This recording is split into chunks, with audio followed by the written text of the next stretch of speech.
नमस्ते, तो कैसे हैं आप लोग? आशा करती हूँ कि सभी अच्छे होंगे और मैं भी अच्छी हूँ। तो चलिए इस ब्लॉग को शुरू करते हैं श्री राधे रानी का नाम लेके। राधे राधे। तो ये सुबह का समय था और मैं जा रही थी घर पोछा देने के लिए। तो पानी में मैंने फ़िनाइल डाला हुआ था, क्योंकि ऐसे ना घर नहीं पोंछते हैं। ऐसे पोंछने पे ना भींगा हुआ जो फ़र्श है ना, तो बहुत अजीब सा स्मेल आता है। और ये मॉब मैं बाहर ही रखती हूँ क्योंकि से रहता है।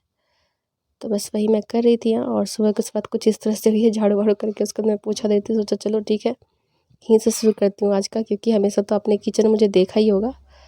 और माफ़ कीजिएगा, ये ब्लॉग ना पहले का है, लेकिन मैं इतनी बिज़ी आजकल हूँ कि मैं एडिट नहीं कर पा रही हूँ। तो बस पहले का था, वही मैं अभी बना करके आपको, मतलब अभी बना के मैं अपलोड कर रही हूँ इसको। तो उसके लिए सॉरी चाहूँगी, तभी मैं कर नहीं पाई थी। ये दीपावली के बाद का ही ब्लॉग है। तो वो मैंने फ़र्श पे जो अल्पना बनाई थी ना, तो उसी को पोंछ रही थी मैं, क्योंकि छूट नहीं रहा था, क्योंकि मैदे से बनाया हुआ था और मैदा जल्दी निकलता है नहीं।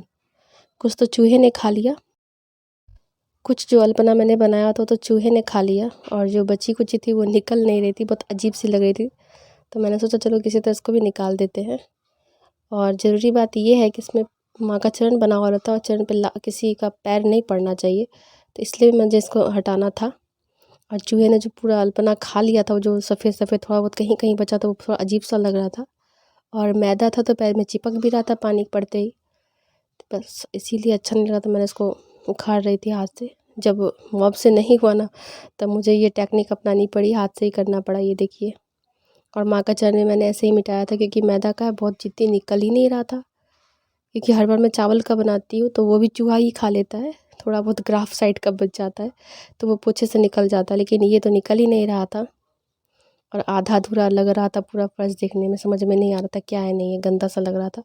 इसलिए मैं जो नहीं उखड़ा, जैसे चूहे ने नहीं खाया है, उसे मैं हाथ से निकाल रही थी। और माँ का चरण तो दूसरे दिन ही पोंछ देना चाहिए, 2-3 दिन के बाद ही, अगर नहीं छूट रहा हो तो, क्योंकि गलती से अगर इसमें पैर पड़ जाता तो अच्छा नहीं होता है, नहीं पड़ना चाहिए।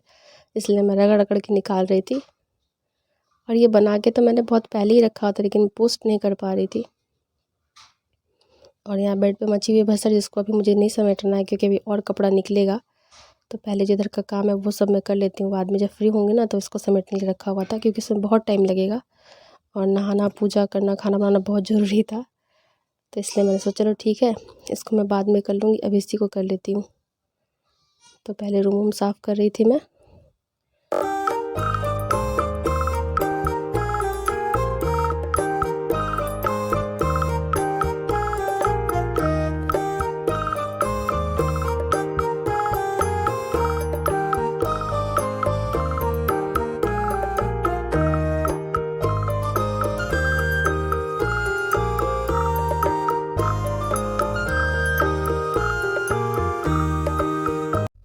तो यहाँ पे मेरा पोछा ओछा का काम ख़त्म हो गया था।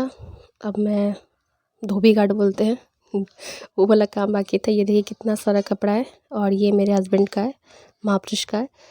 तो ये ज़्यादा गंदा है नहीं, बस पहन पहन के एक बार खोल दिए हैं, क्योंकि पूजा जब भी हो रही थी ना, दुर्गा पूजा, दिवाली वगैरह, तो उसमें ना दिवाली की थी, तो वो खोले हुए कपड़ा पहन के तो पूजा नहीं करते ना, खाया हुआ, तो बाहर जाते थे तो पूजा करने के बाद कुछ ना कुछ खा ही लेते थे। तो ये देखिए कितने सारे कपड़े, मैं वही बोल रही थी। और गंदे थे नहीं, तो इसलिए मैं एक साथ ही धोने ले आई थी, क्योंकि जहाँ तहाँ टंगा हुआ कपड़ा बिल्कुल भी घर में अच्छा नहीं लगता, पूरा मेसी मेसी सा लगता है। कभी इधर कपड़े, कभी उधर कपड़े। और इनके कपड़े जब टंगे रहते हैं तो इतना भारी भारी जींस है ना कि खुट्टी बोलते हैं हम लोग, उसको खुट्टी बोलते हैं, आप लोग क्या बोलते हैं पता नहीं। हाँ, लेकिन कमेंट करके ज़रूर बताइएगा, क्योंकि जानना ज़रूरी होता है ना, हर चीज़ का पता रहना अच्छी बात है। हम लोग ऐसे खुट्टी बोलते हैं। खुट्टी इतना ज़्यादा इसमें टंग जाता है ना कि लगता है वही उखड़ जाएगा। और ये मैं झाग बना रही थी, सर्फ को घोल रही थी। ये झाग से हम लोग बहुत खेलते थे, अभी भी याद है। और वो पापा लेके आते थे ना, वो गोल गोल एक डंटी में गोल सा बना रहता था, राउंड रिंग सा, उससे फूक फूक के उड़ाते थे, फुक्का हम लोग बोलते थे तो ये देखिए मेरे पड़ोसी की हरकत, अभी भी इसको शाम के 6 बज रहे हैं और अभी भी मशीन चला दिया है। तो बस मैं कुछ कर नहीं सकती हूँ, आप मेरी आवाज़ पे प्लीज़ फोकस कीजिए, उसको इग्नोर कीजिए। तो यहाँ पे बस तो हल्का हल्का हाथ से मैं रगड़ रगड़ के धो ले रही थी, क्योंकि ज़्यादा मेहनत करना था नहीं मुझे इसमें। तो वही मम्मी बोल रही थी हाथ दुखेगा, इतना सारा कपड़ा लेके आ गई है धोने के लिए।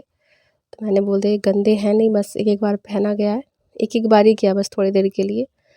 तो जितनी बार पूजा कर जाते तो उतनी बार कपड़ा निकालते थे माँ से जी। तो वही मैं धो रही थी यहाँ पे।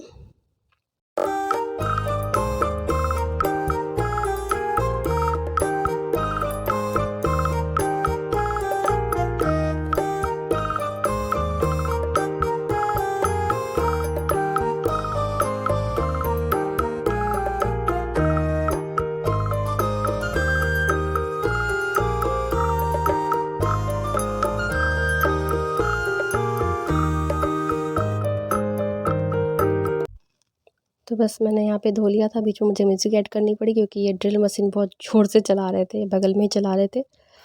देखिए फिर शुरू हो गया, तो खैर कोई नहीं। और शर्ट को हमेशा उल्टा करके देती हूँ, नहीं तो इसका कलर जल जाएगा। और तार पे इसलिए नहीं डालते ना कि तार पे डालने से फिर आयरन करने में दिक्कत हो जाता है, बीच में ना लाइन आ जाता है, इसलिए मैं हैंगर यूज़ कर रही थी। और मुझसे अच्छे से पानी गड़ाता नहीं है क्योंकि मेरे हाथ में प्रॉब्लम है, तो ना तो मैं मूव को ही पानी निचोड़ पाती हूँ, ना ही कपड़े का। बस काम चलाओ, नहीं तो बाद में मम्मी फिर पानी इसका निकाल देती है। तो यहाँ शर्ट में सूखने दे रही थी। और जो कोई मेरे चैनल पे पहली बार आता है, प्लीज़ चैनल को सब्सक्राइब कीजिएगा, लाइक कीजिएगा, कमेंट कीजिएगा, और हाँ बेल आइकन जरूर प्रेस कीजिएगा, इससे आपको नोटिफिकेशन मिलेगा। और सबसे गंदा लगता है कपड़ा जहाँ तहाँ पड़ा हुआ रहे, ये घर को और मतलब पूरा मैसी सा लगता है। तो बेडशीट सही ना हो तो दूसरा कपड़ा जहाँ तहाँ फैला लगता है, कैसा अजीब सा घर लगता है। तो बस इसलिए मैं एक साथ ही लेकर के आ गई थी कि मैं आज धोऊँगी, दर्द करेगा हाथ तो एक ही दिन करेगा ना, रोज़ रोज़ तो नहीं करेगा। किस्तों में दर्द नहीं करवाना, एक दिन में कराना, मेडिसिन लेना है। क्योंकि मुझे पता है आज मेरे हाथ में पेन होना था तो हो ही गया था, इसलिए मैं किस्तों में कपड़ा नहीं धो रही थी। एक ही बार एक ही दिन दर्द उठेगा, कोई दिक्कत नहीं, मेडिसिन ले लिया जाएगा।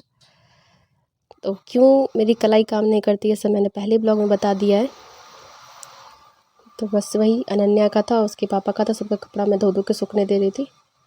और मैं तो बस कहीं गई नहीं थी, एक दिन के लिए गई थी तो एक ही कपड़ा निकला हुआ था मेरा। और ये लोग तो गए थे घूमने के लिए, 7वीं से स्टार्ट किए थे क्योंकि जहाँ पूजा होता है वहाँ के मेंबर है ना, तो जाना पड़ता है। तो रोज़ रोज़ चेंज हो रहा था कपड़ा इनका। और अभी भी मैं जो है ना ब्लॉग नहीं बना पा रही हूँ प्रॉपर, क्योंकि पूरा घर मैसी हो रखा है, क्या ही बनाऊँ। लेकिन कोशिश यही करूँगी कि रोज़ आप लोग को मेरे ब्लॉग मिलती रहे, और आप लोग इसी तरह सपोर्ट कीजिए प्लीज़, आप लोग के सपोर्ट की बहुत ज़रूरत है।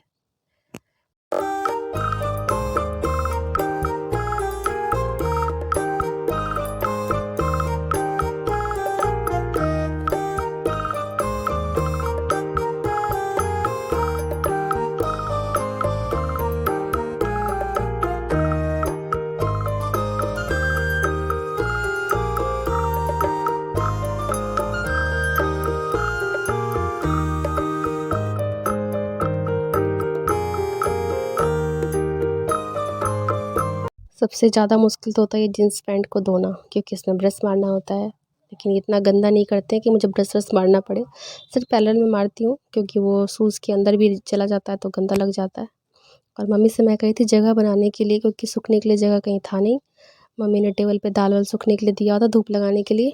तो भाई मैं बोल रही थी हटा दो, पहले कपड़े डाल देती हूँ। फिर इधर मम्मी खींच के टेबल लाई थी, तो ज़्यादा देर तक धूप आंगन में रहता भी नहीं है, थोड़ी देर के लिए रहता है। और इतने मोटे मोटे कपड़े, और मुझसे अच्छे से पानी भी नहीं निकला था, निचोड़ पाई थी। तो जितना इससे निकलेगा बाद में एल्वेस्टर के ऊपर फेंक दूँगी। तो आज के लिए बस इतना ही, फिर मिलूँगी नेक्स्ट ब्लॉग में। तब तक के लिए bye, take care and love you all.